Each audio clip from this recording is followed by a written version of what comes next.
Hoy, en Aula Abierta, hablamos sobre buenas prácticas de seguridad digital.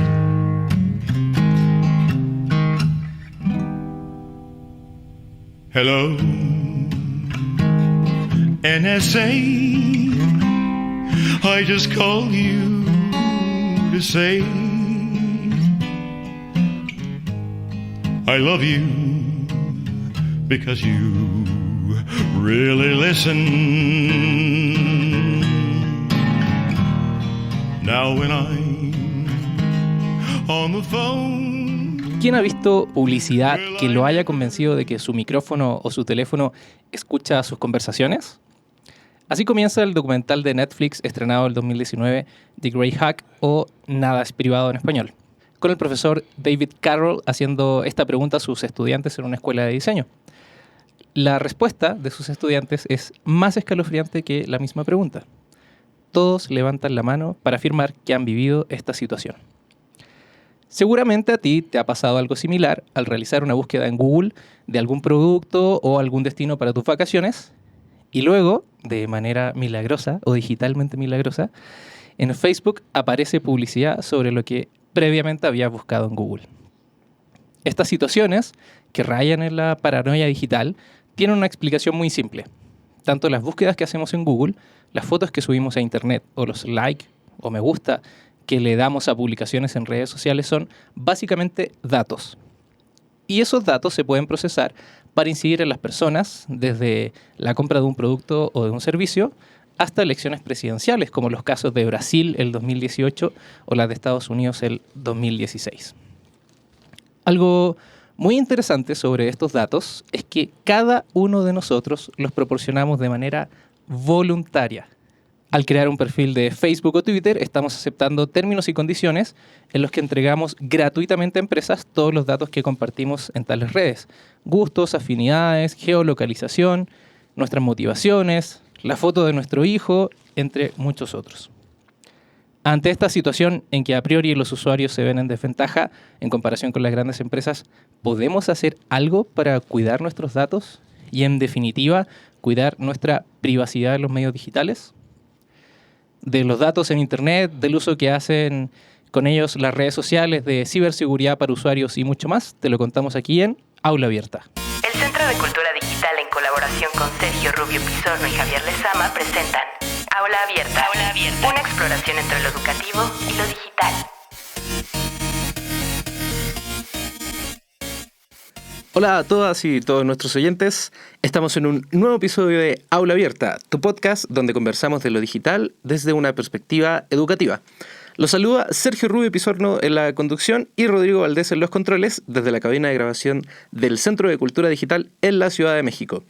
En el episodio de hoy hablaremos sobre buenas prácticas de seguridad digital, para lo cual estaremos conversando con Juan Carlos Carrillo, quien es ejecutivo de seguridad y privacidad, jefe de servicios y consultoría con una experiencia de más de 20 años en la industria de la alta tecnología.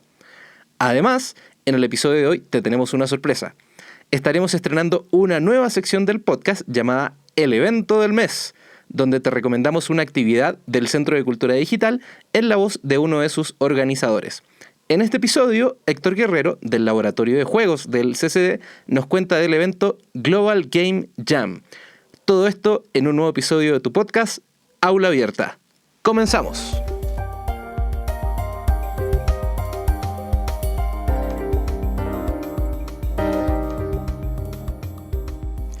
Como ya te adelantaba, en el episodio de hoy tenemos el agrado de contar con la presencia de Juan Carlos Carrillo, quien nos ayudará a abrir el aula sobre buenas prácticas de seguridad digital.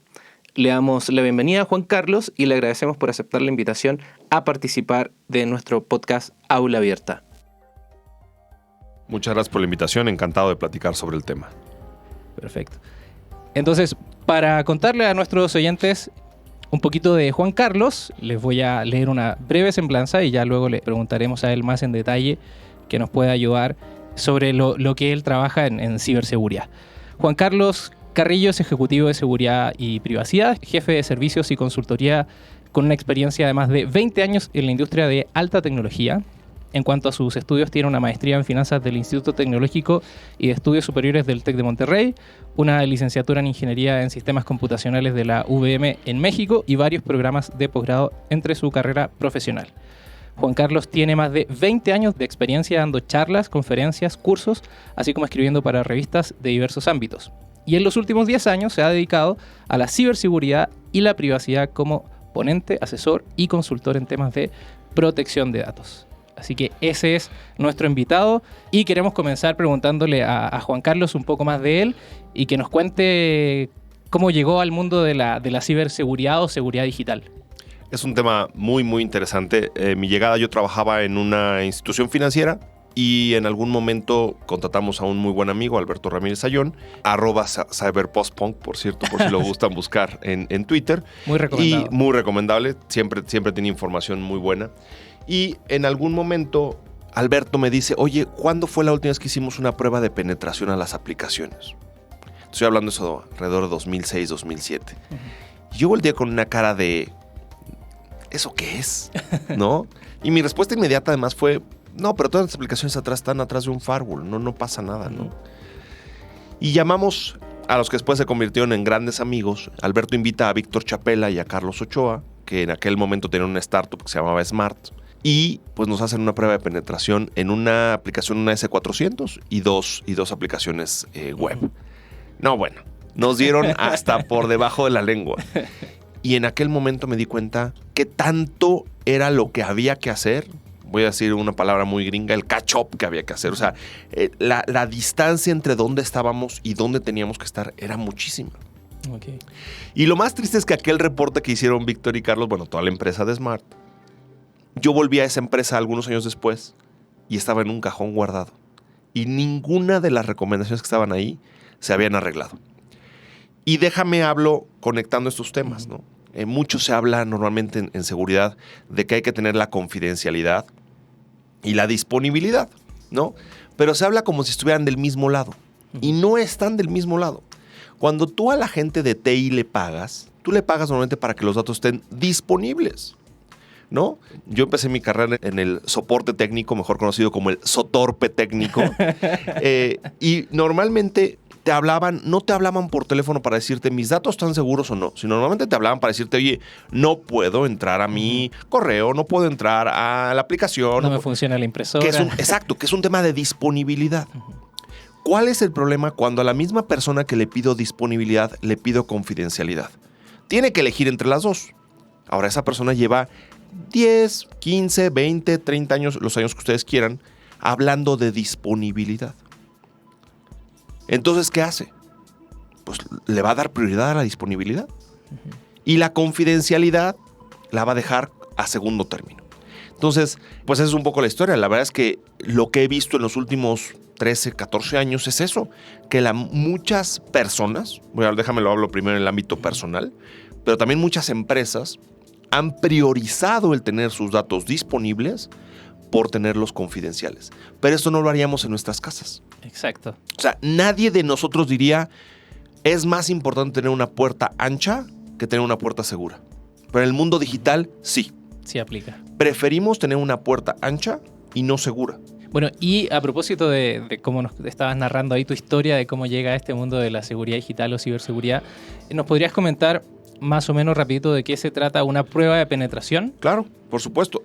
¿Qué es lo que intenta hacer una prueba de penetración? Y hay de diferentes tipos, pero básicamente lo que hace una prueba de penetración es alguien, normalmente le vas a llamar hacker, pero hay N cantidad de personas que dicen que eso no es el término correcto, una persona con experiencia digital va a hacer el papel de un atacante, de un ciberatacante. Y entonces va a mostrar todas las vulnerabilidades que tendríamos. Déjame, Sergio, lo pongo en un aspecto que a mí me gusta mucho, que es en el aspecto médico. Si yo llego a hacerme una revisión médica, normalmente yo llego diciendo, estoy bien, me siento bien. Y los doctores empiezan a revisarme y me dicen, híjole, traes la presión un poco alta, pero yo me siento bien. Sí, claro, lo que pasa es que tal vez traes 5 o 10 kilos de sobrepeso, pero me siento bien, ¿no? Entonces la prueba de penetración, imagínate que fuera como este check-up médico, esta revisión médica, que lo que va a suceder, va a venir y te va a decir es, oye, traes niveles de triglicéridos altos, no estás descansando suficiente. Toda esa lista de recomendaciones para estar, no estamos diciendo óptimo, simplemente estamos diciendo para que estés así como a lo mínimo, ¿no? Entonces, una prueba de penetración sería esto, como una revisión médica, esto a nivel seguridad de tu aplicación o de tu infraestructura, porque eso es un tema importante. La prueba de penetración puede ser a nivel de la red, puede ser a nivel de la aplicación, puede ser a nivel del dispositivo, entonces puede hacer en diferentes ambientes. Claro, y justamente en esos ámbitos, en esos temas, en estos dispositivos o en la red, es que queremos plantear la conversación del día de hoy para analizar justamente qué problemas hay cuando compartimos información en medios digitales, ya sean redes sociales, a través del correo, en las aplicaciones de mensajería como WhatsApp, Telegram, y qué recomendaciones nos puedes dar tú para que tengamos mejores prácticas como usuarios de la tecnología. Y para partir, me gustaría preguntarte un tema que me parece que abarca todo esto y lo tratábamos un poquito en la editorial, que tiene que ver con los datos. Sí. ¿Qué son esos datos y a quién le pertenecen esos datos? Que es un tema, creo que incluso judicialmente es muy álgido. En el mundo moderno, fuera de lo que tú dirías en el caso de Estados Unidos, porque sí, Estados Unidos tiene un caso muy particular, pero en América Latina, el dueño de los datos siempre soy yo. Siempre. O sea, hablando, eso es un término de privacidad, los datos personales siempre son del titular. Así le llama la ley, por ejemplo, en México, pero normalmente la ley que tienes, hay leyes en Colombia, en Chile, hay en Brasil está por entrar en funciones, pero el dueño de los datos personales siempre soy yo. ¿Okay? La empresa que los administra se le llama responsable. ¿Okay? Si lo llega a pasar con un outsourcing, es un encargado. Pero normalmente existen esas tres figuras. En Estados Unidos sí es distinto. ¿Y por qué pongo el ejemplo de Estados Unidos? Porque tú preguntabas el tema de redes sociales. Y la mayoría de nuestras redes sociales están en California. Es correcto. En California o en la costa oeste de Estados Unidos, ¿correcto? Entonces, es un tema muy importante entenderlo. Ahí, el dato personal es un dato del administrador de los datos, ¿correcto? Entonces, cuando yo subo una foto a Facebook, ¿quién se vuelve el dueño de la foto? Facebook, ¿correcto? Que eso es distinto al resto del mundo, ¿correcto? Casi todo en todo el mundo, si yo le entrego, voy a poner un ejemplo. Tú me comentabas que estás en México estudiando. Cuando tú entregas tu acta de nacimiento, ¿quién es el dueño de ese acta de nacimiento? ¿La universidad o tú? Yo. Tú. En Estados Unidos no. Okay. Y pareciera, pues es un solo país. El problema es que en el mundo digital, y en particular el ejemplo que tú me ponías de redes sociales o de servidores de correo públicos, la mayoría tienen su base y la regulación es de Estados Unidos, ¿correcto? Entonces, solo para simplificar los datos personales siempre son míos, excepto en el caso de Estados Unidos. Y la relevancia que tiene esto es, como tú dices, las redes sociales, a ver, hablemos como en claro. Facebook, sí. Twitter, Instagram es de Facebook, WhatsApp, que es una aplicación de mensajería, es de Facebook. Sus sedes están en Estados Unidos. Y como están geográficamente en Estados Unidos, se rigen por las leyes que están en Estados Unidos, a pesar que presten servicios al resto del mundo. Entonces, estamos aquí en México, yo subo una foto a Facebook y lo que nos acaba de decir Juan Carlos es, esa foto le pertenece a Facebook. Ahora, justo acaba de entrar en funciones una regulación que se llama CCPA. Las siglas son en inglés. California Consumer Privacy Act. Es el acto de privacidad, la ley de privacidad de consumidores en California. Y la palabra consumidores es clave, Sergio, aquí. ¿Por qué? Porque mientras en casi todo el mundo la privacidad es un derecho fundamental, es decir, es parte de los derechos humanos, la privacidad, en Estados Unidos es un derecho del consumidor. ¿Vale? Voy a poner el ejemplo en México. En México, la autoridad es el Instituto Nacional de Acceso a la Información y Protección de Datos. ¿Quién regula la privacidad en Estados Unidos? El Federal Trade Commission. O sea, es un tema desde el punto de vista de trade, ¿no? De comercio. Entonces, ya le estoy dando un grado distinto y la visión es distinta. Sí, claro. Tengo que de proteger los datos del consumidor. Oye, pero si el estudiante no es considerado un consumidor, ¿qué sucede ahí? O si yo trabajo en una ONG, pues no estoy haciendo consumo, no estoy haciendo comercio con esos datos. Entonces, ¿no están protegidos? En México, todos los datos personales, y en muchos países, insisto, las leyes de las primeras, Argentina, Uruguay, Chile, Colombia, insistí el caso de Brasil, Costa Rica, México, tienen este tipo de regulaciones donde se habla de un derecho fundamental, ¿no? Y son, en el caso de México, son leyes federales. Entonces, estás hablando debajo de la Constitución, es este nivel de ley. En Estados Unidos no. Y aunque nosotros diríamos, pues yo no vivo en Estados Unidos, sí, pero todo lo que tú subes a las redes sociales o a los correos electrónicos, pues pasa por ahí. Están ahí. Y acá hay otro tema que también tocan algunos documentales que me parece interesante, porque te escuché a ti en un episodio de Crimen Digital, no recuerdo cuál, porque me escuché varios para preparar este podcast. Un saludo también a Andrés, gran podcast, se los recomendamos. Sí. Crimen Digital, y también lo buscan así en Twitter, @Crimen Digital. Y tú decías que había un dato respecto de cuánto tiempo podrían gastar las personas en leer los términos y condiciones o las condiciones de privacidad de estos servicios digitales, las redes sociales, los servicios de mensajería, correo electrónico. Y el dato era, a mí me dejó pasmado, porque era, te vas a gastar un mes al año para leer esos términos y condiciones. Había una obra acá que estuvo algún tiempo, hace algunos años, que se llama Privacidad, con Diego Luna, sí. Y no tuve la fortuna de irlo a ver, pero una persona cercana sí la fue a ver y me dijo, desde el principio de la obra tenían a una persona leyendo los términos y condiciones de Facebook. Terminó la obra y la persona seguía leyendo. O sea, no lo vas a terminar en... Hay un documental abierto, en inglés, pero tiene subtítulos. Lo recomiendo mucho, que se llama Terms and Conditions May Apply. Términos y condiciones pueden aplicar. No estoy diciendo que sea viejo, pero debe tener unos 7, 8 años. Pero sigue siendo muy bueno, porque los primeros 5 minutos, miren, a los que nos escuchan, al auditorio, vean esos primeros 5, 7, 10 minutos, porque gráficamente muestran la privacidad en el mundo físico y la privacidad en el mundo digital. Y lo que permitimos en el mundo digital nunca lo permitiríamos en el mundo físico. Entonces, y gráficamente es como una caricatura, lo muestran. Entonces es de verdad un ejemplo muy bueno, ¿no? Es una gran recomendación. Sí. Y ahí justamente empiezan con ese dato. Así es. Te vas a gastar un mes al año de tu vida en leer términos y condiciones. O sea, algunos, quienes no somos tan lectores tan asiduos, ni siquiera nos gastamos un mes al año en leer, no sé, libros o revistas, qué sé yo.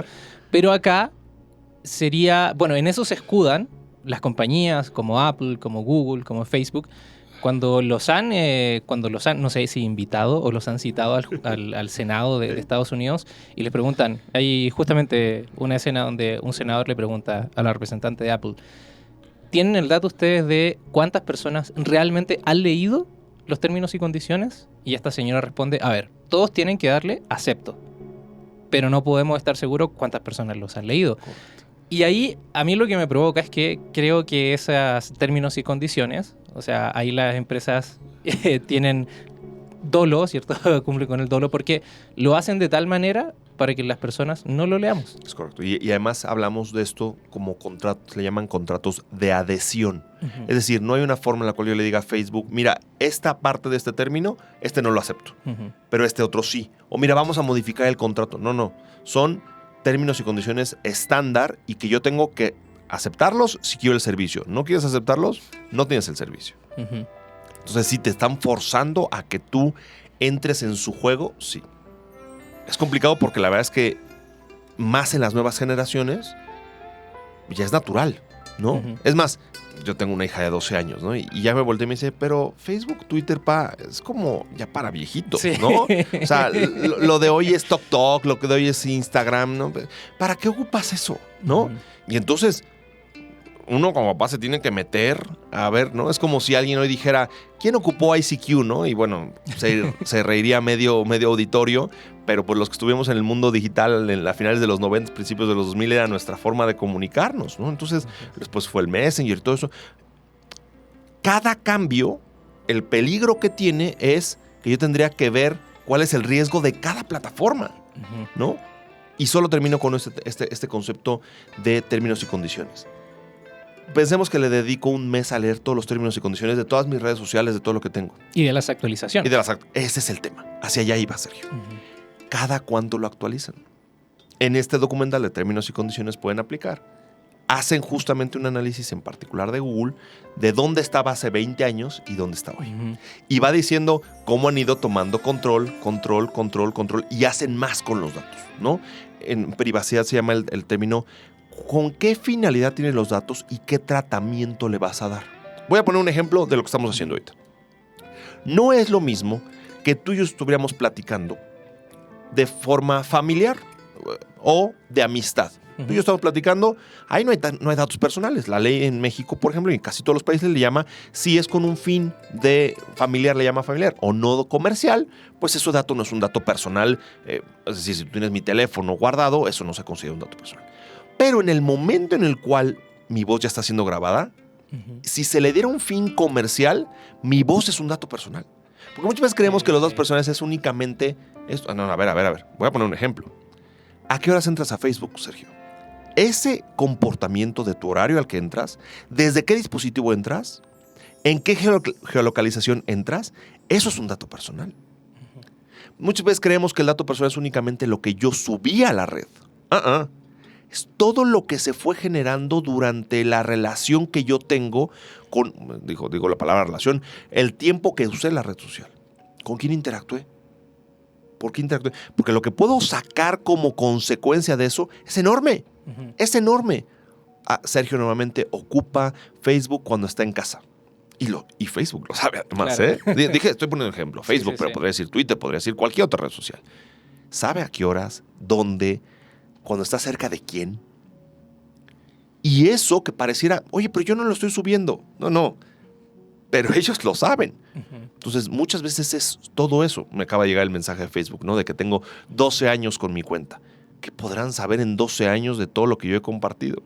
Entonces, eso es lo riesgoso. Hay que entender desde la perspectiva de si imagínate que durante 12 años alguien ha sido el Big Brother de tu vida. Y que nosotros le hemos dado permiso para que, es correcto. Para que lo es. sea. Así es. Bueno, y ahí a mí me parece que es interesante poder decirle a las personas qué hacen estas plataformas con esos datos. Porque como tú dices, hay datos que nosotros subimos de manera explícita. Sí. Yo subo una foto, yo le doy me gusta a una publicación, pero también están rastreando nuestros comportamientos. Correcto. Entonces, ya cuando hacen ahí la convergencia, ¿cierto? Articulan todos estos datos. ¿Qué hacen con esos datos? Empiezan a decir, ponías tú en la editorial, explicabas muy bien este caso de Cambridge Analytica y todo el tema de las votaciones. Yo podría saber por tus likes, por los horarios, por los lugares en los que te mueves, tu extracto social. Claro. ¿Qué es lo que tengo que hacer detrás? Ni siquiera me tengo que entrar a un tema de inteligencia artificial. Empiezo a correlacionar, ¿no? ¿Qué tipo de páginas le has dado like? Voy a usar un término muy de México. En México traemos mucho el tema de fifís y de chairos. Es muy triste, pero hemos partido el país en dos. Pero, de acuerdo a las páginas que ves, ¿podría yo definirte si eres fifí o si eres chairo? Sí. El tema es, muchas veces, con qué porcentaje de exactitud, ¿no? Pero yo ya te puedo hacer. Hay un análisis, y si quieres lo comentamos después, pero hay un análisis que es la misma inteligencia que ocupaba Cambridge Analytica. Hoy día tú puedes ocuparla. Está abierto, es un sitio que te dice cómo hacen el motor para buscar y hacer una coincidencia. Lo pongo el otro día, doy clases en la Universidad Panamericana, aquí en la Ciudad de México, y estoy dando la clase y le pongo a mis alumnos que hagan una investigación. Y de pronto un chico voltea y dice, pues esto dice que yo soy mujer, ¿no? Claro, o sea, hay un rango de equivocación, lógicamente, porque es un algoritmo que dice, oye, pues si le gusta música de tal, lo más probable es que sea niña. Si le gusta tal, es más probable que sea hombre, ¿no? Y entonces todos son algoritmos. Detrás de todo esto son algoritmos. Oye, ¿te gusta? Voy a poner un ejemplo muy mexicano, pero esto creo que aplica a toda Latinoamérica. Me gusta Café Tacuba. Entonces eso significa que ya tienes más de 35, ¿no? Porque no te tocó tal vez el inicio de su... ¿Me explicó? Oye, ¿te gustan los Rolling Stones? Yo no, volviendo al ejemplo de mi hija de 12 años, seguramente ha escuchado una o dos canciones de los Rolling Stones, pero no es fan, ¿no? Pues si alguien tiene el like en los Beatles, pues seguramente es alguien ya de los baby boomers. Entonces, aunque pareciera muy básico, voy a ponerte un último ejemplo que no es de redes sociales, pero cómo puedo ir correlacionando. ¿Qué pasa si yo supiera a qué cine vas y en qué fila normalmente compras? ¿Podría yo hacerte una oferta para venderte lentes? Muy probablemente sí. Oye, normalmente esta persona se sienta entre la tercera y la quinta fila. Oye, acá Juan Carlos está, Rodrigo, estoy yo así con una cara de asombro porque tú dices, sí, lo podrían hacer. Mira, yo lo ponía en el ejemplo, ¿no? por el tipo de películas que tú vas, ¿no? Porque imagínate, yo tengo mi tarjeta de la cadena de cines. Ellos podrían saber si estoy casado, si soy soltero, si tengo hijos. Hombre, si estoy soltero y voy a ver Campanitas, es raro, saldría del molde, ¿correcto? Saldría del algoritmo. Normalmente, si estoy yendo a ver la película de Campanita y voy normalmente al cine a las 12, 1 de la tarde, pues normalmente lo que podría intuir el cine es que yo soy papá. ¿Correcto? O que tengo una sobrina o algo. Es decir, que tengo un contacto. Entonces, piénsalo a nivel publicidad. ¿Cuánto vale eso? Le hago una publicidad directa a esta persona sobre juguetes. Ahora que viene Navidad, ¿no? O vino Día de Reyes o Santa Claus. Bueno, hago esa publicidad. ¿Para qué le hago la publicidad a Sergio que nunca va al cine a ver películas infantiles? ¿No? Él normalmente siempre va a ver unas de dramas. Ah, perfecto. Entonces, cuando venga, le voy a hacer eso. Y tú lo ves, hoy día no lo han... De verdad, ¿eh? Las redes son las que explotan más eso. Pero muchas empresas no explotan eso. Piensa en estos clubes de precios. Estoy poniendo el nombre, un Costco, un Sam's. ¿Saben qué compras? Hay un caso sorprendente, es un caso documentado, es público. Caso de un papá que se entera que su hija está embarazada por el tipo de medicamentos que el doctor le estaba mandando. Entonces, Target es la tienda, el retailer que hace esto, se da cuenta, dice, pues si te ha mandado este medicamento, ese medicamento, ese medicamento, la probabilidad es que está embarazada, entonces, pum, hay que mandarle publicidad sobre esto. Pero la cuenta de Target era la cuenta del papá, entonces el papá se entera, la hija ni siquiera sabía que estaba embarazada. ¿No? O sea, el papá se entera primero que la hija por un algoritmo. Y los que hacemos un poco de algoritmos, aunque sean básicos, sabemos que no es tan complicado, ¿no? Sí. Y ahí es donde varias personas dicen el eslabón más débil de la cadena de seguridad digital es el usuario. Es correcto. Porque usualmente el usuario, a ver, ¿qué podemos pensar? Bueno, si ya funciona Facebook, si ya funciona Twitter, pues tiene que haber pasado por algunos escrutinios, ya sean políticos, judiciales o técnicos, por lo menos. Y lo que quizá olvidamos un poco por la perspectiva de este abrumamiento de lo digital es que esto está recién pasando. Hace 40 años nada de esto existía. Es correcto. Dos temas. Uno, el primero, ¿no? Decimos mucho en el tema de seguridad. El mayor riesgo está en la interfaz entre la silla y el teclado. Claro, ¿no? El error de capa 8. O la capa 8, es correcto, exactamente. Pero entrando en este tema, yo platicaba contigo, Sergio, fuera del podcast, pero que el ejemplo es perfecto. Es el ejemplo de la revolución industrial. Y la revolución digital está teniendo el mismo comportamiento. Cuando se da la revolución industrial, nadie pensaba en cosas como contaminación, como sindicatos, como horarios de trabajo, ¿no? Porque eso no existía. Pensemos en el mundo antes de la revolución industrial. ¿Cuántos días trabajabas? Todos los días, siempre. Porque salías tú a trabajar tu tierra o a trabajar el oficio que tú tuvieras, todos los días. ¿Qué pasa cuando empieza la semana inglesa, no? Las 40 horas de trabajo a la semana. Todo esto fue nuevo después de la Revolución Industrial y no sucedió el día siguiente que la Revolución Industrial salió, o después de que salió el libro de Smith. No es que al día siguiente Smith haya escrito un libro sobre todos los derechos de los trabajadores. No, eso se va dando. En el mundo digital pasa lo mismo. Este boom de Internet nos trajo ese cambio. Si yo llego y le pregunto, tú y yo nos hubiéramos encontrado hace 20 años y yo te hubiera preguntado, ¿qué datos tienes en la nube? ¿Qué me hubieras contestado? ¿Cómo voy a tener datos en la nube? Si la nube es un componente que tiene agua, ¿no? ¿Qué tiene que ver datos con nube? ¿No? Y eso cambió por completo en los últimos 20 años. Entonces, muchos que no tienen esa conciencia digital han sido arrasados.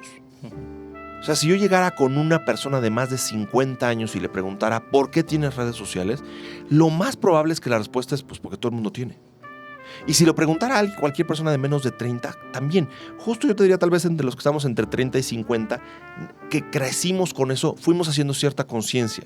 Hicimos conciencia porque nos tocó tal vez tener un high five, ¿no? Tener de estas redes que hoy día, ¿no? Ya ni siquiera, no sé si existan. Ojalá esos datos. Ya MySpace y MySpace, todo eso ya, bueno, en fin, ¿no? O tenías muchas de estas redes que, bueno, desaparecieron. Y entonces tienes esta conciencia de decir, híjole, esos datos, quién sabe dónde quedaron, ¿no? Pero sí los grupos más vulnerables son justo los que no tienen la conciencia. ¿Cómo un niño va a tener conciencia del riesgo digital? Sus papás no se lo van a enseñar. En el 99% de los casos el papá no hace esa conciencia porque el papá tampoco entiende los riesgos digitales. Entonces es un tema muy, muy peligroso porque además las escuelas tampoco lo enseñan. Ujú. Me tocaba esta historia. Alguna vez fui a dar yo una plática de privacidad a la escuela de mi hija y terminando de dar la plática se acerca una mamá y me dice: muchas gracias por la plática. Yo ya estaba muy consciente de los temas que tú tocaste porque mi hijo me los contó. Dije, pues qué bueno que tú. ¿Y cómo le hizo tu hijo para estar consciente? Es que se lleva mucho con tu hija. Entonces, pues es muy chistoso. Claro, los niños aprenden de qué. Pues están escuchando, ¿no? Si tú y yo nos fuéramos a tomar un café seguido y fuera mi hija y nos escucha hablando del tema, se va, y más los niños, ¿no? Que están escuchando siempre todo, estaría consciente. Pero es un tema que hay que estar hablando. Es igual que hablamos y es, oye, no salgas de noche, ten más cuidado, ¿no? En esa zona no te muevas. ¿Por qué si lo decimos en el mundo físico, en el mundo digital no? Ujú. Creemos que todavía sigue siendo, voy a usar un término muy mexicano, de chocolate. O sea, no es en serio, no es formal. Ujú. Y es muy formal y es muy serio. Sí, sí. Y yo creo que justamente, bueno, la invitación que te hacemos a este episodio de Aula Abierta es para que nos puedas ayudar a poder ir dilucidando un poco estas buenas prácticas en términos de seguridad digital que podríamos empezar a incorporar.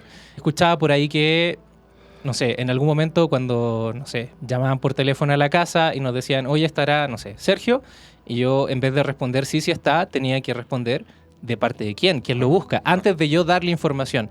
Bueno, ese tipo de prácticas que nos enseñaban para el mundo análogo, bueno, también tenemos que empezar a aprenderlas para el mundo digital. Totalmente. Entonces, y para todos los que nos están escuchando, Juan Carlos nos va a ayudar para ir dilucidando algunas prácticas tanto en redes sociales, en aplicaciones de mensajería y información en general. Y para partir esta parte de la conversación, me gustaría preguntarte en términos muy generales, ¿qué es lo que entendemos por ciberseguridad o seguridad digital? Hay mucha gente que habla de ciberseguridad, seguridad de datos, seguridad digital y, a ver, el gran problema más para la audiencia que tenemos es, veámoslo al final del día, es todo lo que tenemos en formato digital, que a veces creemos que son puros datos, pero puede ser nuestra voz, pueden ser nuestras fotos, puede ser nuestro comportamiento de compras.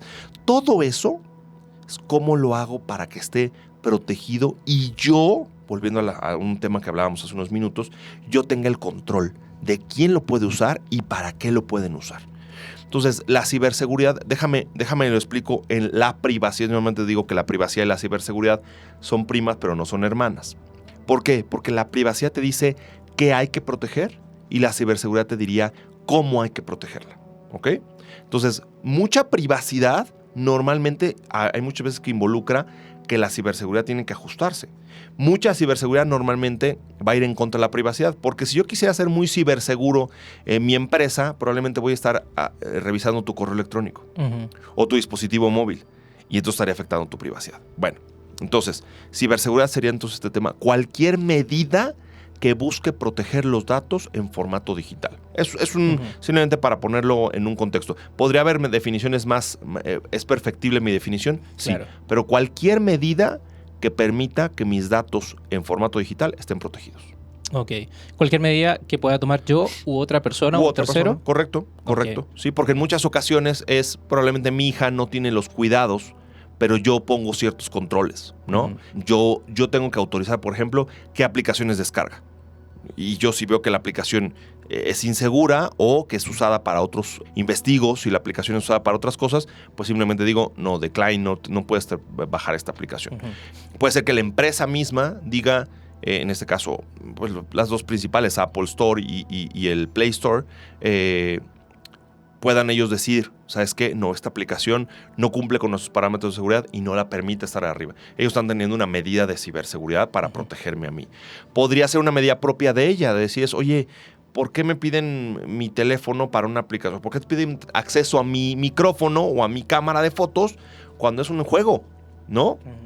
Acaban de ponerle, está en una investigación, en Estados Unidos hay una regulación que me gusta mucho que se llama COPPA, que es para regular los datos de menores de 13 años. Le da un tratamiento distinto, me gusta. ¿Por qué? Porque sí, digitalmente después de los 13, 14 años estamos mucho más consciente y no tendría que esperarme hasta los 21, ¿no? Ya a los 13, 14 años, si un niño quiere abrir una cuenta de Facebook, tiene que cumplir con COPPA, tiene que tener más de 13 años. No tendría que ser mayor de edad. Imagínate el mercado que perdería Facebook, Instagram, TikTok, cualquiera de estas redes sociales. Bueno, están ahora por una investigación para YouTube porque están diciendo que YouTube forza de alguna forma a los niños a seguir viendo videos. Y eso iría en contra de esta regulación que es COPPA, que es para menores de 13 años. Entonces, bueno, ¿qué recomendaciones, Sergio, de las que tú decías ahorita? Normalmente yo hago el símil con el tema físico. Ok. Si tú publicas una fotografía, número 1, tiene que estar en tu cabeza que lo que pase por ahí ya no tienes control sobre él. Aunque las medidas de seguridad deberían decir que tú tuvieras todo el control, yo cualquier cosa que pasa por mi teléfono, porque hoy día tomamos fotos casi de todo, en el instante que pasa por mi teléfono, yo tendría que pensar que el fabricante de mi teléfono puede tener acceso a esa foto. Mi compañía de telecomunicaciones, mi teléfono de telefonía celular, puede tener acceso a eso. Que cualquier red social a donde yo lo suba va a tener acceso y además control sobre ello. Entonces, ¿qué control tengo ya sobre ese dato? Ninguno. Yo hacía una pregunta un día, híjole, muy triste, a chicos universitarios, ¿no? Último semestre de Derecho. Y les decía, ¿quién de ustedes se ha tomado una foto en estado inconveniente, no? Todos levantan la mano. ¿Quién de ustedes tiene una foto con poca ropa de ustedes o de alguien más? Todos levantan la mano. Y volteé y les dije, cuidado, muchísimo cuidado con eso, porque no tienes ningún... El momento en el cual tomaste esa fotografía ya está en un mundo digital en el cual es mejor pensar. No significa que siempre hayas perdido el control, pero es mejor pensar que el control de esa fotografía ya no lo tienes. Esa sería mi primera recomendación, es no pongas en el mundo digital algo que en el mundo físico tampoco publicarías, ¿no? Nadie de nosotros se tomaría una foto desnudo y pondría ese póster en la parte de atrás de su coche. O lo pondría o imprimiría una playera con esa fotografía. No creo que nadie lo hiciera. Y si sí, les recomiendo un par de psicólogos porque no me parece que no sería un comportamiento normal, ¿correcto? Bueno, lo primero es eso. Segundo, si llegara a pasar, ¿qué tanta afectación tiene? Y esto hablo de un tema muy a nivel personal, pero de un análisis de riesgos. No es el mismo riesgo que yo comparta una foto mía a que comparta una foto de mi hija que es menor de edad. No es lo mismo, ¿eh? ¿Cuántos papás, y yo creo que nosotros aquí en la sala lo hemos visto, el primer día de clases le toman foto al hijo con el uniforme y donde se ve el nombre de la escuela? Híjole, perdónenme que se los diga, si yo soy un secuestrador ya me diste toda la información que necesito. ¿Cómo se ve? ¿Cómo se ve vestido? ¿En qué escuela está? Y además ya conozco los horarios de las escuelas. Súper peligroso. Geolocalización. Muchas fotografías, cuando yo las subo a la red social, suben junto con la geolocalización. Yo ponía en uno de mis exámenes, les decía a los chicos, ¿ya vieron su historial de Google Maps? Estaba yo platicando con mi esposa. Fuimos un viaje el año pasado y me dice, ¿te acuerdas qué día fuimos a tal lugar? Dije, espérame tantito. Me meto a Google Maps y le digo, mira, primero fuimos a tal lugar, después fuimos a tal otro lugar y después fuimos a tal lugar. Y te dice hasta cuánto tiempo estuviste en ese lugar. Lo sabe. Lo sabe. ¿No? Entonces, hay que tener... ¿Eso lo publicaría yo? ¿No? No, a nadie le diría, oigan, voy a ir tanto tiempo a tal lugar. A todo el mundo no se lo diría. Pero en el mundo digital lo vemos hasta normal. Entonces, esa conciencia, ¿qué pasaría si eso se vuelve público? Bueno, que yo viajé el año pasado me parece que no tiene un riesgo tan grande. El tema es, no quiero que esos datos estén correlacionados tal vez con un tema de avisar al policía de mi casa para que no, como en mi pobre angelito, no vaya a ser que el policía sea el que se vaya a meter. Entonces, sí tengo que ir haciendo, híjole, voy a hacer una palabra que no me gusta, pero tengo que tener un cierto paranoia digital. ¿Cuál sería el peor efecto de que este dato que acabo de poner saliera publicado? ¿No? ¿Qué pasaría si uno de mis chats en WhatsApp el día de mañana estoy hablando mal de alguien y alguien le hiciera un print screen y saliera publicado? ¿Mi amistad podría llegarse a ver afectada? Sí.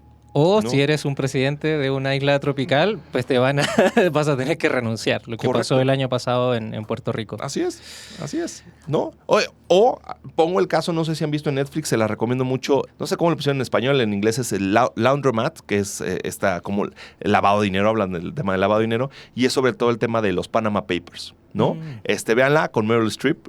Excelente actuación, Antonio Banderas, buenísima. Y habla justamente sobre el tema de la cantidad de datos que se fugaron y por falta de medidas de seguridad. Eso es a nivel empresarial. Pero la película es muy buena porque además pues nos da hasta cierto gusto que los hayan hackeado. Es muy triste lo que digo yo, pero nos da cierto gusto porque como que ese mundo de los atacantes, cuando tiene un fin como social, hasta nos ponemos del lado del atacante.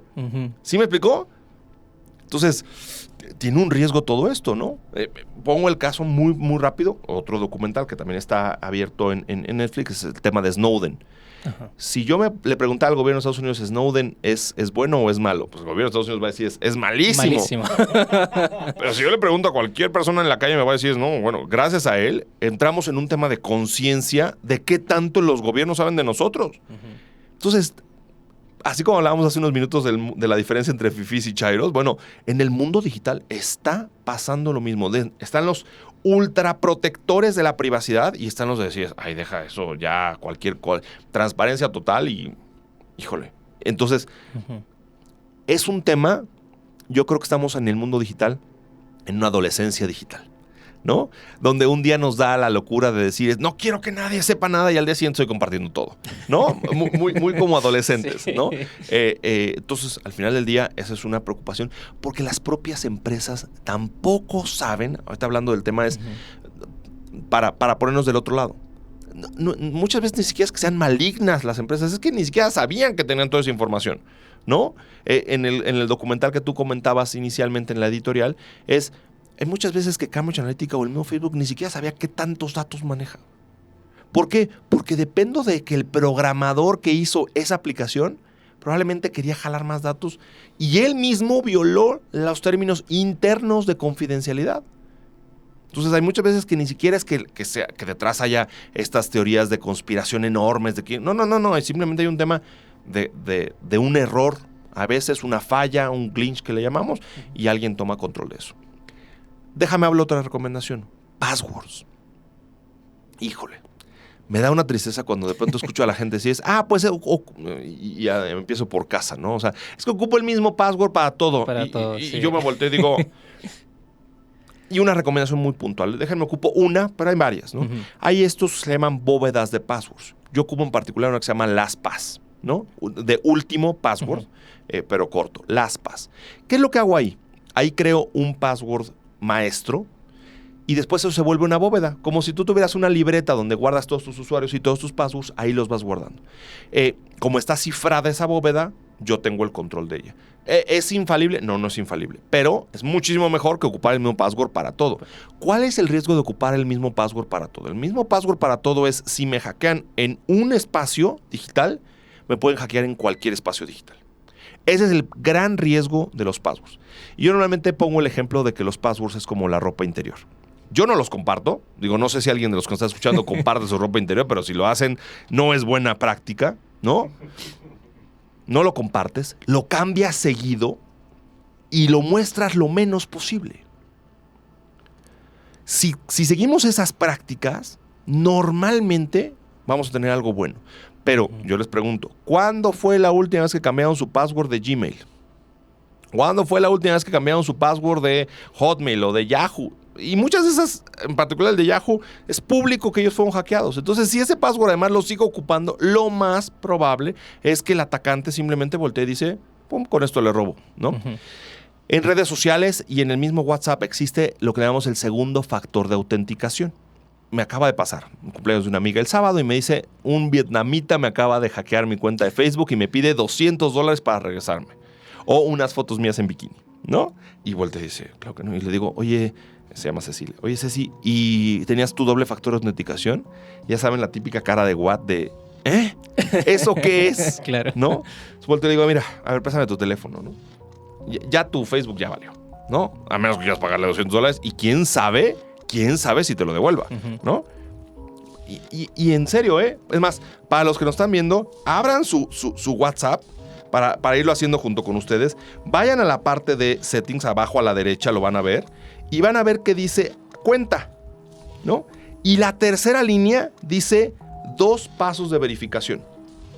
Lo único que hace ese 2 pasos de verificación es, me va a pedir un código de 6 dígitos. Que te llega por mensaje. No, que tú lo pones. ¿Cuál es la diferencia con...? Sí, en Facebook sí pasa así. Hay diferentes modelos. Sí. Google tiene su propio autenticador. ¿Qué es lo que hago cuando sucede eso? Y este es un caso muy, muy típico en el caso de WhatsApp. Hoy está sucediendo un ataque que se llama SIM swapping. La SIM es la tarjeta SIM que va dentro de mi teléfono. Alguien llega a mi telefónica y dice, perdí mi SIM. Dame otra. Pero piden otra con tus datos. Entonces yo pido tu número y con ese número doy de alta, ¡pum!, tengo acceso a tu cuenta de... Y yo en mi teléfono ya no tengo red. Eso puede pasarnos a cualquiera. Por eso están los dobles factores de autenticación. Porque cuando él quiere entrar a WhatsApp y le pide el segundo factor de autenticación, no lo va a tener. No lo va a tener. Lo mismo que pasa con nuestras cuentas bancarias que nos piden un segundo factor de autenticación. Que antes era un token físico, si algunos se acuerdan, ahora son tokens digitales, sí, pero que normalmente además expiran. Entonces, todos esos temas de segundo factor de autenticación van con una teoría de ciberseguridad que dice, la mejor seguridad es algo que eres, algo que sabes, algo que tienes. ¿Ok? ¿Por qué hoy día la mayoría de los passwords en nuestros teléfonos empiezan a ser un tema biométrico? ¿No? Es o mi cara o mi huella, ¿no? En algún momento debería ser tal vez mi voz.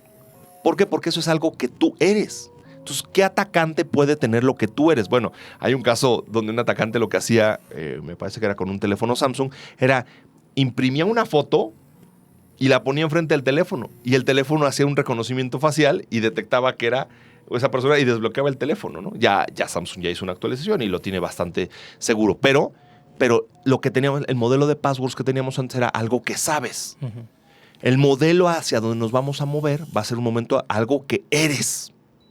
O algo que tienes, ¿no? Eso va subiendo. Entonces, ahorita decía el caso de WhatsApp, pero en todas las redes sociales existe el doble factor de autenticación. Uh-huh. O sea, las principales. Facebook o Twitter lo tienen. Instagram estoy casi seguro que también lo tiene. Pero es muy importante tener ese doble factor de autenticación.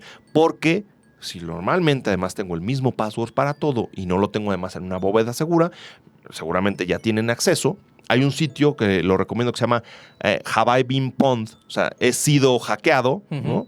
Y ahí uno puede en su cuenta de correo y dice, mira, tu cuenta de correo ha sido usada en todas estas redes sociales y por lo tanto en esta y en esta y en esta y en esta seguramente los atacantes ya tienen tus datos. Entonces es una práctica muy sana, ¿no? Como hablábamos de las pruebas de penetración inicialmente, es algo muy parecido. Sí. Bueno, ahí en las notas del episodio vamos a poner todos los datos que está dando Juan Carlos. Esta está muy buena. Creo que alguna vez yo llegué a esa página, metí la cuenta de correo de la universidad donde estudié en Chile y me aparecía la contraseña que yo tenía. Sí. Entonces decían, bueno, porque la universidad ya le paga los servicios a Google, y creo que había sido hackeado alguna vez esas bases de datos y ahí estaba mi contraseña. Así es. Y era mi contraseña que yo quería, era bonita, todo, pero ya todo el mundo la sabía. No, correcto. Pero volviendo al ejemplo de la ropa interior, bueno, pues sí, también yo tenía unos calzones cuando tenía 15 años que de pronto dejaron de servir, ¿no? Ya tenía un agujero la tela, ya hay que cambiarlo. Sí. Es decir, esto tiene que ser una práctica constante. Las llaves de la casa, si yo llego a rentar una casa nueva, normalmente lo que me dicen es, cambia la chapa. Exacto. ¿Por qué acá no? Hagan un examen personal. ¿Cuánto tiempo llevo usando el mismo password para mi banco? Si es más de un año, la buena práctica te dice 90 días. Cada 3 meses, cámbialo. ¿Cuál es la ventaja de herramientas como LastPass? ¿No? Insisto, hay varias más, ¿no? Hay una que se llama OnePassword. Hay varias herramientas allá afuera. Tú puedes hacerte como un examen. Entonces te dice, oye, esta te recomiendo que la cambies porque lleva mucho tiempo, o esta está muy débil. ¿A qué llamamos un password débil? Password débil es que tiene puras letras, que no tiene mayúsculas, que solo tiene números. Eso es muy fácil. ¿Por qué? Porque digitalmente lo que haces un ataque de fuerza bruta y rompes el dato y lo puedes. Entonces, si ocupas mayúsculas, minúsculas, símbolos, etcétera, siempre va a ser mucho más complicado para un atacante que pueda romper ese password. Entonces, sí, al menos cada 90 días se recomienda cambiar los passwords. Bueno, ahí tenemos ya una de las... Bueno, ya nos ha dado varias recomendaciones, Juan Carlos, así que recuerden que esto siempre queda grabado y ustedes lo pueden escuchar las veces que quieran, porque esto está siendo casi como una clase, así como de civismo digital, que está buenísimo. Y dijiste una frase que a mí me pareció bastante interesante, que los más extremistas nos dirían, oye, pero nada de esto es infalible. Ujú. Y justamente, ahora hagamos la comparación con el mundo análogo, con lo físico. Todas las medidas de seguridad que nosotros tomamos tampoco son infalibles. Es correcto. Entonces, ¿qué es lo que estamos haciendo? ¿Qué es lo que se está proponiendo con estas prácticas o buenas prácticas de seguridad digital? Es minimizar el riesgo. Tal cual, Sergio. O sea, es minimizar. No existe el riesgo cero. Es como si yo dijera, voy a salir a correr y estoy seguro que no me voy a lastimar el tobillo. Eso no existe. En el instante en el cual salimos al mundo, sabemos que hay riesgos. De que te caiga un rayo, sí, la probabilidad es baja, claro, pero entonces tú buscas minimizar. Oye, no quiero que me caiga un rayo, pues el día que está lloviendo y hay truenos, no salgas a correr, ¿no? Si es un día soleado, la posibilidad de que te caiga un rayo es muy baja, mínima, pero no es cero. No es cero, es mínima. Entonces, lo que yo tengo que hacer es siempre buscar minimizar mis riesgos. Déjame dar otra recomendación de seguridad, particularmente para el tema de redes sociales. Sergio, imagínate que va a ser tu cumpleaños y vas a hacer una fiesta. Si hay gente que llevas más de 6 meses sin ver, debe ser gente muy especial para que le invitas a tu fiesta. En tus redes sociales, ¿cada cuánto te das? Hay gente que probablemente lleva 5 o 6 años sin ver y la sigues teniendo ahí. ¿Cómo sabes que a ellos, como a esta amiga Cecilia, no ya le hackearon su cuenta? Oye, si yo frecuento, ¿no? Ella ya me dijo, ya dame de baja, ¿no? O hazme el unfriend. Lógico, eso es sano. Si a ti te robaran tu teléfono, probablemente cuando tuvieras el nuevo, mandarías un mensaje a todos, oigan, no reciban llamadas de tal número porque ese número ya no es mío. ¿Por qué no lo hacemos en el mundo digital? Oye, tal persona llevo 15 años sin verla y la verdad es que ni era tan mi amigo, pues era un compañero ahí de primaria. Lo que pasa es que las redes sociales juegan con una parte de nosotros que es, quiere ser popular, ten más gente que te siga, ¿no? Ahora hay redes sociales para todo eso, ¿no? O sea, yo sí creo que donde más datos personales compartas, menos amigos debes de tener. Si lo que estás subiendo, no sé, tienes una cuenta de Instagram y lo que subes son fotos de tu comida, hombre, dale, ¿no? No pasa nada, ¿no? Pero oye, subo fotos de mis hijos, subo fotos de, yo qué sé, N cantidad de cosas. Sí, tu cosa cuidado, de trabajo, cuidado, por ejemplo. ¿no? Déjenme hago una recomendación más de sus teléfonos. Dentro de sus fotos, si ustedes tienen un iPhone y entran a sus fotos, en la parte de abajo a la derecha tiene una cosa que se llama búsqueda, ¿no? Sorprendentemente, hay una chica que hace un experimento y escribe dentro de esa búsqueda y pone brasier. Y cualquiera diría, no, hombre, ¿qué va a aparecer? Sergio va a ver ahora qué está haciendo una búsqueda. Esta chica se da cuenta que se había ido a probar justamente unos trajes de baño y se había tomado fotos. En ese caso, Apple indexa las fotos bajo ese concepto. Entonces está haciendo un reconocimiento, no es fácil, es un reconocimiento de ese comportamiento y dice, entonces esto es lo que entiendo que tú estás buscando. Hagan esa búsqueda con palabras específicas de ustedes y de pronto se pueden llegar a sorprender de lo que pueden llegar a encontrar en su teléfono, ¿no? Es decir, esa paranoia o ese riesgo digital lo voy minimizando con esos pequeños controles. Sí. Es decir, es en dónde has estado, qué has estado haciendo, cómo te estás comportando. Insisto, en el caso de Maps, bueno, hagan este caso, en caso de Google, hagan una búsqueda, ¿no? Es una situación complicada. ¿Qué pasaría si eso lo viera su pareja sentimental? ¿Todo está limpio? ¿No? Son esas preguntas de si es, ¿qué tanto tengo que tener cuidado? El tema de fidelidad no vamos a entrar aquí, no estamos en esos temas, pero va mucho más allá en un tema de si es, ¿qué sí quiero que se sepa? ¿Qué no quiero que se sepa? Y muchas de las redes sociales han ido creciendo y han ido siendo más privadas a permitirme, oye, este dato no quieres que se guarde, lo puedes borrar. Pero justamente tendría yo, la mentalidad tendría que ser esta de si no me hace sentido que este dato sea público.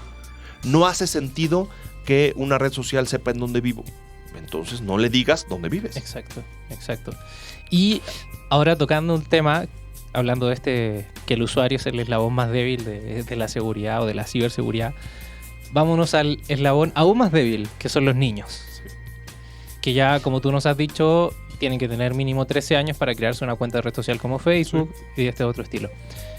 Entiendo que existen algunas aplicaciones que a ti te ayudarían a tener un control parental sobre el teléfono de tu hijo. Correcto. Si él quiere descargar alguna aplicación, te va a decir, oye, mira, tu hijo quiere descargar esta aplicación, Así habla es. con él. Así es. E incluso entiendo que los routers, ¿cierto?, de las casas se pueden configurar para que tú no puedas entrar a cierta página o a partir de cierta hora que ya no puedas entrar, por ejemplo, a YouTube. Si tú a tu hijo de 12 años le dices, oye, a partir de las 8 de la noche ya no puedes entrar a YouTube, claro, puede que el niño en su rebeldía normal, ¿cierto? Esto es muy normal de todos los seres humanos, diga, no sé, se esconda en el baño y vaya a entrar igual. Claro. Bueno, tú puedes configurar el router para hacer eso. Podrías hacerlo, pero para la mayoría de los que nos están escuchando seguramente eso es algo complicado, ¿no? ¿Qué recomiendo yo, por ejemplo? Depende de la... Y por eso son recomendaciones, no son leyes. Ujú. Porque probablemente mi hija es una persona muy consciente y sabe a dónde entrar y a dónde no. Pues si tú sabes que tu hijo, tu marido, quien sea, no son tan conscientes, mi recomendación normalmente es, ejemplo, los dispositivos móviles o los asistentes ahora virtuales como Alexa o como Siri, Ujú. no los tengas en tu recámara. No los tengas en la recámara, ¿no? Es un caso muy triste. Estaba yo en una conferencia que se llama RCA, que se hace anualmente. RCA, el símbolo del tema de cifrado, de ahí viene la conferencia. Y decían cuándo era la mayor cantidad de ataques de los predators, le llaman ellos, hacia niños.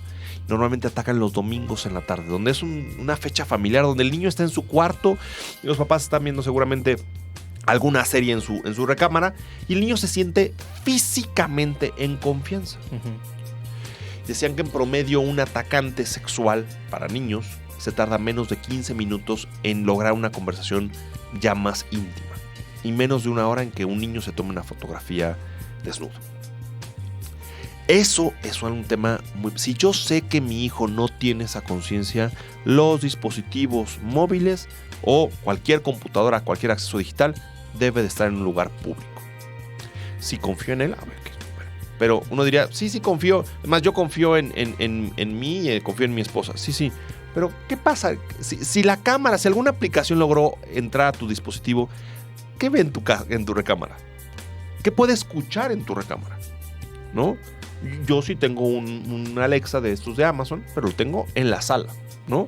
Y si voy a platicar algún tema confidencial de personal con mi esposa, normalmente o lo desconecto o lo hacemos en otro espacio que no escuche eso.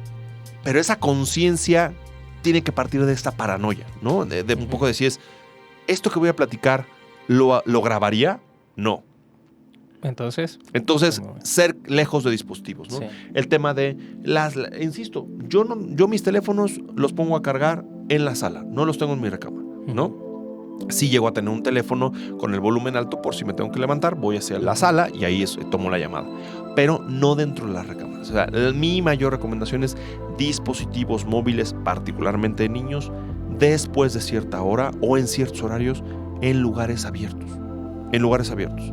No se puede.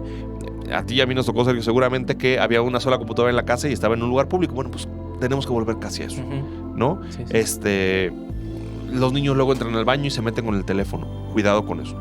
Ahora, insisto, cada cuánto también revisamos o platicamos con nuestros hijos al respecto. Oye, ¿qué estás haciendo? ¿Qué estás viendo?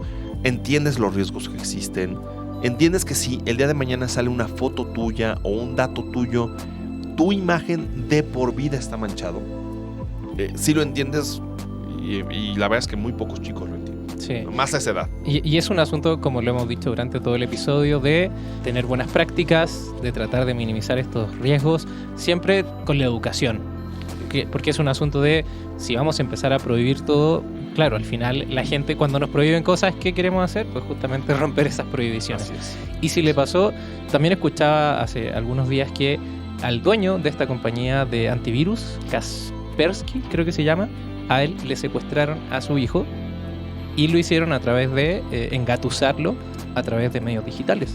O sea, como nos acaba de decir Juan Carlos, entre estos secuestradores, ¿cierto? Se demoran 15 minutos en entablar una conversación ya más de confianza con los niños y una hora en que te puedan enviar una foto. Hay una práctica muy sana, perdóname Sergio, Sí, adelante. que se hace en Facebook, que es ver mi perfil como si fuera una persona pública. Es una práctica muy sana, ¿no? Entrar a Facebook y ver cómo se ve mi perfil si yo soy una persona, si no soy tu amigo. Y uno puede escoger qué fotos tiene para ver a todos los amigos, qué fotos pueden ver solamente mi familia, qué fotos pueden ver, tal vez en algún otro momento podamos dar esas guías, pero no es nada complicado. Cuando uno sube una foto, aparece un mundito para que lo pueda ver todo el mundo, o aparece mis amigos, o aparece, y tú puedes ir creando esos grupos para irlos separando.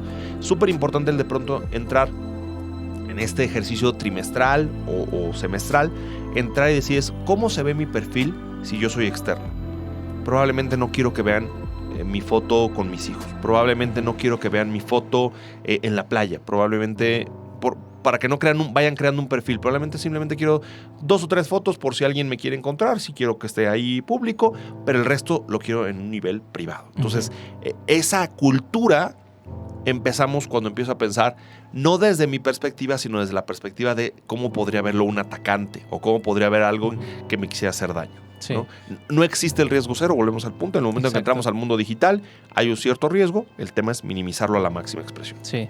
Y en el mismo sentido, creo que también voy a aprovechar aquí la recomendación que da Juan Carlos para recomendarle a los oyentes la guía para la configuración de privacidad en redes sociales del Instituto Nacional de Transparencia, Acceso a la Información y Protección de Datos Personales, que, si Juan Carlos me ayuda, esto fue del año 2019. Así es. Que lo sacaron.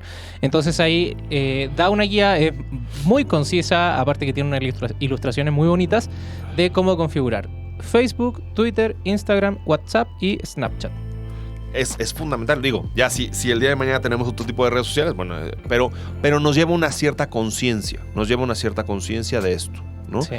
Yo les ponía el ejemplo, a mí de las cosas que me preocupan es el tema de geolocalización, entonces sí tengan mucho cuidado a qué aplicación le estoy compartiendo. Ustedes pueden ver en sus settings de sus teléfonos a qué aplicación le permito ver mi location y cuándo.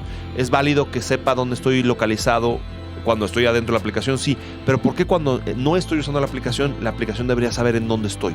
¿No? Ese tipo de cosas, ese tipo de detalles nos tiene que llevar simplemente a preguntarnos es ¿cómo, por qué y para qué? Déjame en esto, Sergio, hablo de 3 preguntas que normalmente uno se debe de hacer, que normalmente los avisos de privacidad deben de involucrar. ¿Para qué quiero el dato?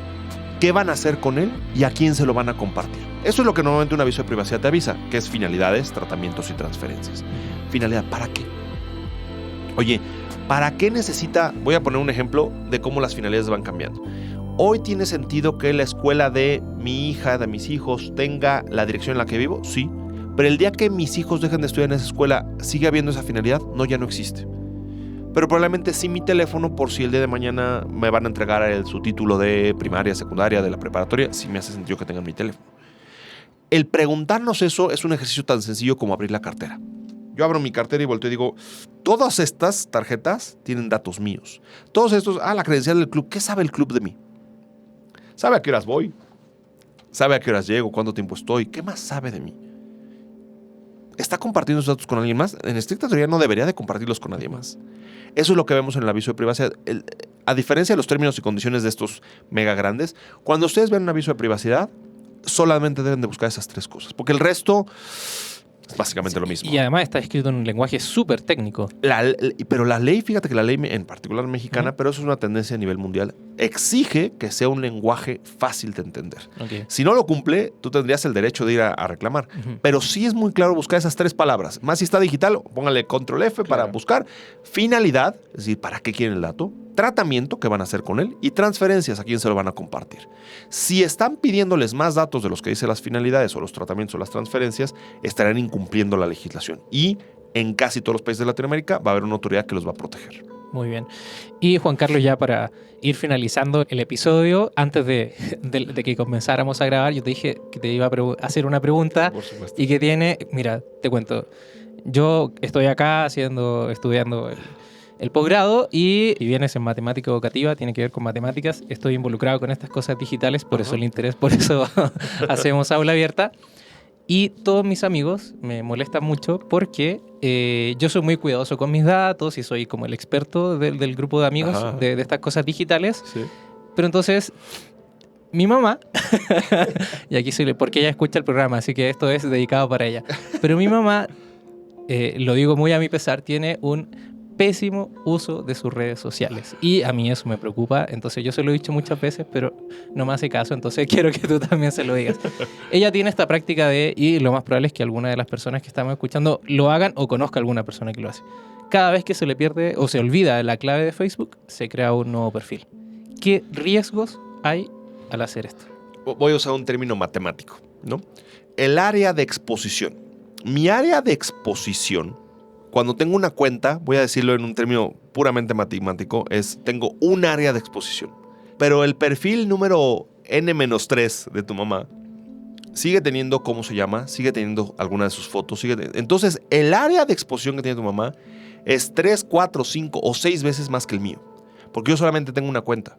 Entonces, mi área de exposición es 1. El área de exposición de ella es el número de perfiles que tiene. Y si tú hicieras la fórmula matemática detrás, es mucho más probable que alguien pueda investigarla a ella que a mí. ¿Por qué? Porque está más expuesta por diferentes perfiles. Y además podría darse cuenta que es la misma persona, porque normalmente además nos gusta subir a la misma foto. Hay una frase que me encanta: nadie es tan feo como su foto de licenciatura, ni tan guapo como su foto de Facebook, ¿no? Entonces, normalmente ocupo casi siempre la misma. Bueno, pues eso termina pasando. Entonces, no es una buena práctica. Y además, todas estas redes sociales, Facebook o cualquiera de otros, me permite resetear mi password, ¿no? Le decías, oye, olvidé mi password, reenvíamelo. Eso es una buena práctica, ¿no? Porque además me va a involucrar cambiarlo. Que, como ya mencionamos antes, va a ser una buena práctica. Así es.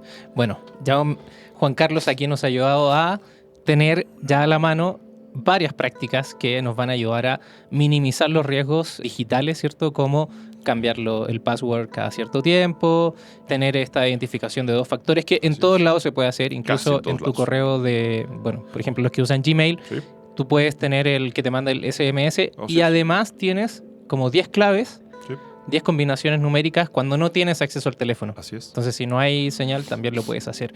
Y, bueno, hablar mucho con tus hijos, preguntarle, bueno, qué cosas está viendo en YouTube, qué aplicaciones tiene, etcétera, etcétera. Correcto. Así que, nada, le agradecemos mucho. Encantado. Y si a mí, Sergio, si están, yo tengo mi cuenta ahí en Twitter, si hay alguna duda de los que nos escuchan en el podcast, estoy como @Juan_Carrillo, abiertísimo a cualquier duda, pregunta, porque además esto es una comunidad y entonces hay muchas preguntas que de pronto no nos hemos hecho y hasta que alguien no la pregunta, pues no generamos este conocimiento público. Entonces creo que es algo muy sano el estar compartiendo y el estar preguntando, y más ahora, esa es una de las ventajas de las redes sociales, podemos compartir conocimiento mucho más rápidamente. Así es, y yo doy fe de ello. Yo contacté a Juan Carlos por Twitter y me respondió, así que, y así nació la invitación. Así que le damos las gracias a Juan Carlos por haber participado en este episodio de Aula Abierta, y también le damos las gracias a todas las personas que nos están escuchando. Les recordamos que nos pueden encontrar en redes sociales, @CCDMX de la cuenta del Centro de Cultura Digital en Twitter, @AulaAbiertaPod es la cuenta de nuestro podcast, y @Sergio Rubio con Z al inicio en vez de S, es con Z, Sergio Rubio, para la cuenta de aquí de su servidor.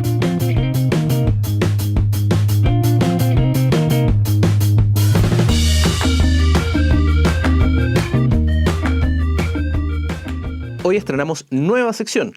El objetivo de esta sección es darte a conocer algunos de los eventos que realiza el Centro de Cultura Digital, en los cuales puedes participar de manera gratuita. Y para que la recomendación venga más de cerca, cada episodio tendremos a un miembro del Centro de Cultura Digital para que cuente todos los detalles del evento del mes. En el episodio de hoy, la recomendación está a cargo de Héctor Guerrero, del Laboratorio de Juegos del Centro de Cultura Digital, quien nos cuenta acerca del Global Game Jam.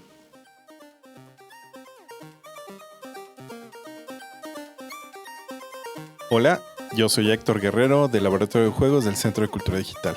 En el laboratorio básicamente nos dedicamos a 3 cosas, que son organizar eventos para jugar, para reunirnos entre amigos y familia, para pasar un buen rato y conocer todos los juegos o los diferentes tipos de juegos que existen. Organizamos eventos para crear juegos también, porque nos parece importante que así como jugarlo, también saberlos crear, tener esa oportunidad y darle espacio a los artistas para poder armar este tipo de proyectos lúdicos. Y el último es organizar eventos para mostrar los juegos que hacemos o los juegos que se hacen en la industria, para apoyar a los desarrolladores independientes o aquellas iniciativas que están queriendo mostrar su proyecto al mundo y que de repente no tienen tanto auge por la gran oleada de productos que están saliendo diariamente, o porque no tienen acceso a estas grandes empresas de publicación de juegos, pues nosotros queremos darles un espacio aquí en el Centro de Cultura Digital. Una Game Jam es un evento para desarrollar juegos. Básicamente es un campamento de 48 horas para hacer juegos de todo tipo, videojuegos, juegos de mesa, juegos de patio, lo que sea, lo que se te ocurra. Y particularmente la Global Game Jam es una iniciativa internacional que reúne a muchísimos países en el mundo, a más de 80 o 90 países en el mundo, y con diferentes sedes en cada país, aproximadamente 900 o más sedes en todo el mundo. Y el chiste es reunirnos el último fin de semana de enero del año para desarrollar juegos en cada uno de los países. Es un evento en que a las 6 de la tarde iniciamos con la presentación del tema secreto. Y de ahí tenemos hasta las 6 de la tarde del día domingo. Comúnmente empezamos un viernes, de ahí tenemos hasta el domingo para entregar los proyectos y cerrar la jam. Eso ocurre en todo el mundo. Lo interesante de esto es que nos dan un tema secreto de la organización internacional y nadie lo puede revelar hasta que Hawái empiece a llamear también. Es decir, cada país en su uso horario empieza la jam a las 6 de la tarde y por eso no podemos revelar el secreto. La Global Game Jam específicamente está dirigida a todo público, mayor de edad principalmente, que tenga interés en desarrollar juegos. Pueden asistir desarrolladores de juegos, pueden asistir programadores, pueden asistir artistas, músicos, pedagogos, psicólogos, cualquier disciplina. La verdad es que cualquier disciplina puede participar en la creación de juegos. Creamos juegos desde que somos muy niños, entonces ¿por qué no seguirlo haciendo cuando somos grandes? Y pues esa es la idea. Lo más importante de la Global Game Jam es hacer amigos, reunirte con las personas, conocer gente, hacer network, crear estas redes de trabajo. Ese es el objetivo fundamental de una Game Jam. ¿Cómo te registras en la sede? Puedes entrar a globalgamejam.org, creas un perfil de usuario y después buscas una sede en la cual te puedas inscribir, en la que quede más cerca a tu domicilio. Si no estás en la Ciudad de México, puedes inscribirte en una sede cercana. En la Ciudad de México, el Centro de Cultura Digital, estamos organizando la Giga Sede porque queremos romper otra vez el récord nacional y pues de habla hispana, que es arriba de los 576 personas. Si llegamos a 577 ya rompimos otra vez el récord. Si no, pues ni modo. Es un evento totalmente gratuito el que organizamos aquí en la Giga Sede. En algunas sedes podrían cobrar por concepto de catering o por algunos otros conceptos especiales, pero comúnmente se busca que sea o lo más barato posible o gratuito de ser posible. No se necesita ser programador, se necesita ser entusiasta, tener ganas de hacer juegos. Y no importando cómo, ahí mismo aprendes. A lo mejor no tienes que resolver, no tienes que hacer Halo 2077 para participar en la Game Jam. No. Con que hagas un juego muy sencillo, incluso puede ser un juego de mesa, puede ser un juego de patio, puede ser un juego de fiesta, de esos que se arman para entre los amigos. Eso puede ser. Incluso una recomendación es que tomen un juego que ya conocen y le modifiquen las condiciones de victoria o de derrota, y eso podría ser su juego. En la Gigasede las fechas son 31 de enero, 1 de febrero y 2 de febrero. Iniciamos el 31 a las 3 de la tarde, se abren las puertas de registro. A las 6 de la tarde estaremos dando el tema secreto. Y a las 3 de la tarde del domingo estaremos presentando los juegos que se hayan hecho o como hayan quedado hasta ese momento. Y a las 5 de la tarde es la ceremonia de cierre del evento. A las 7 de la noche ya estaremos terminando el evento. La llegada sede será en el Complejo Cultural Los Pinos, aquí en la Ciudad de México. ¿Cómo pueden llegar? Si vienen en transporte público, lo que más acomoda es el Metro Constituyentes, y de ahí sigan las indicaciones para llegar al Complejo Cultural Los Pinos. Está aproximadamente a 500 metros. Se les sugiere que lleven casa de campaña, bolsa de dormir en caso de que se quieran quedar a dormir. No es obligatorio, es una opción. Y también que lleven trastes porque en el Complejo Cultural Los Pinos es libre de basura. Entonces no podemos dejar nada de basura ahí. Si quieren salir a tomar alimentos, está cerca el mercado El Chorrito y la verdad es que te come muy muy bien ahí. Lleven preparado un dinerito para que puedan tener sus cosas. Si vienes en coche, el acceso es por la glorieta de la Lealtad. Ese es el único espacio donde vas a poder detenerte unos segundos para poder descargar tus cosas. Y es la única entrada básicamente al Complejo Cultural Los Pinos. No olviden llevar desodorante, artículos de higiene como cepillo de dientes. No hay baños, entonces no te vas a poder bañar, no necesitas llevar toalla. Pero pues sí, para que estés cómodo, toallitas húmedas para que te puedas asear un poco. Lleva muchas ganas, lleva un bote donde puedas servirte agua, una cantimplora, porque ahí en Los Pinos hay mucha agua, hay agua purificada de 3, con un proceso de 3 filtrados, entonces puedes beber agua sin ningún problema allá en el Complejo Cultural Los Pinos.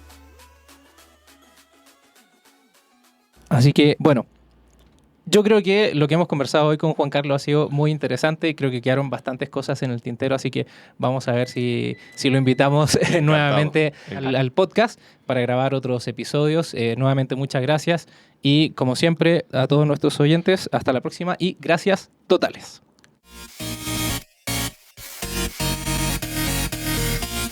Aula Abierta, una producción del Centro de Cultura Digital.